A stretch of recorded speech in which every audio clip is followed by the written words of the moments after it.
Iben Defni Caruana Galizia Matthew qal li l-ħtija li l-qattila qed jinħelsu mill-arrest meta qatt m'għandhomx data l-ġuri hi tal-Prim Ministru u l-Ministru tal-Ġustizzja. Fuq il-medja soċjali Matthew Caruana Galizia qal li kellhom 5 snin biex jirranġaw is-sistema iżda rimarka li m'għamlu xejn minn dan.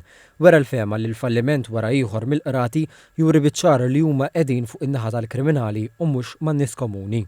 Il-Fondazzjoni Defni Caruana Galizia qalet li l-Istat falla milli jipproteġi lill-ġurnalista matul ħajjitha u issa qed ifallija anki wara mewta. Fis-sqarrija l-Fondazzjoni Defni Caruana Galizia irremarkat li 8 snin wara l-assassinju għadha ma sarix ġustizzja ma' Defni Caruana Galizia. Il-Fondazzjoni Defni Caruana Galizia qalet li l-bomba li qatlet lill-ġurnalista kienet twissija li l-ġustizzja qed tfalli lill-vittmi tal-kriminalità organizzata.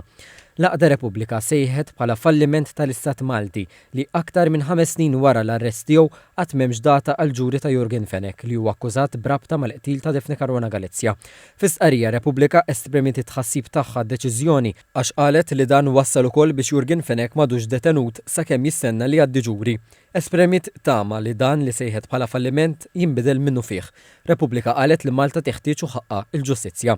Il-Partit Nazzjonalista qal li l-Gvern ta' Roberta Bella u l-akbar ostaklu għall-ġustizzja. Fis-sqarrija Shadow Minister tal-Ġustizzja Karel Aquilina qal li għal darb'oħra il-Gvern reġa' naqas bil-kbir lill-ġustizzja f'pajjiżna, b'mod partikolari lill-familja tal-ġurnalista Defni Caruana Galizia.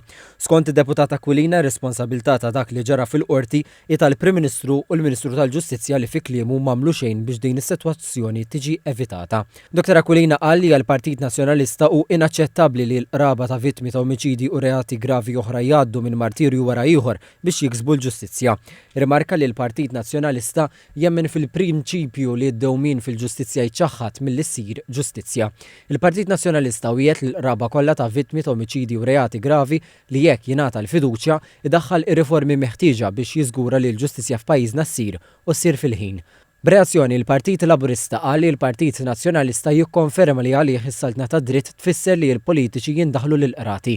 Fis-sqarrija l-Partit Laburista sejjaħ bħala partiġjani l-argument tal-Oppożizzjoni li qal hi maħkuma minn firaq estremista li ma turi xejn ħlief partiġjaniżmu sfrenat għad-deċiżjoni tal-qorti.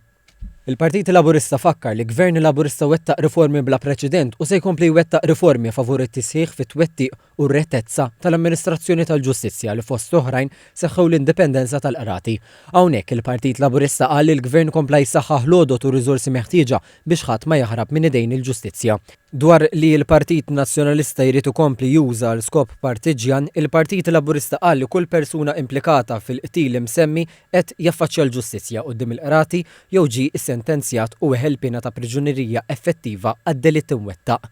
Reaġixxa wkoll il-Ministeru tal-Ġustizzja li qal li mill-analiżi tal-proċeduri kif żvolġew jirriżulta b'mod ċar li l-Uffiċċju tal-Avukat Ġenerali oġġezzjona għat-talbiet ta' ħelsien mill-arrest.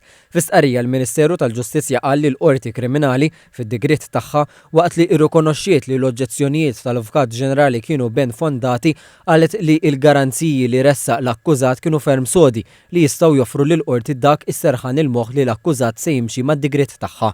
Il-Ministeru għall-Ġustizzja għamilha ċara li l-prosekuzzjoni ilesta għal ġuri li qal li jrid ikun appuntat mill-imħallef kif isir f'kull każ.